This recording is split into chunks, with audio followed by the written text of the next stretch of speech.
ఖమ్మం మున్నేరుకు ఇరువైపులా నిర్మిస్తున్న returning wall పనులను రాష్ట్ర మంత్రి పొంగులేటి దానవాయిగూడెం వద్ద పరిశీలించారు. పనులు జరుగుతున్న తీరును అధికారులను అడిగి తెలుసుకున్నారు. ప్రతిభావంతులైన వర్కర్లను నియమించి పనులను త్వరితగా పూర్తి చేయాలని సూచించారు. 10 రోజుల్లో మళ్లీ పనులను పరిశీలిస్తామని, పురోగతి లేకుంటే చర్యలు ఉంటాయని అధికారులకు మంత్రి హెచ్చరించారు.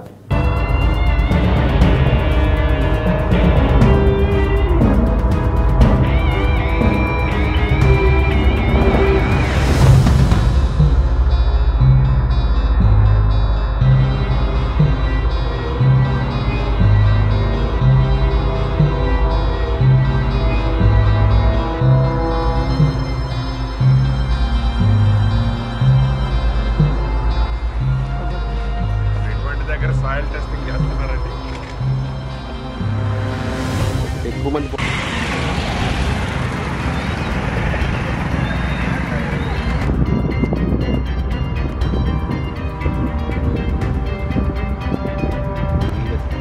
ఎవరు అతను వాళ్ళకి ఎవరు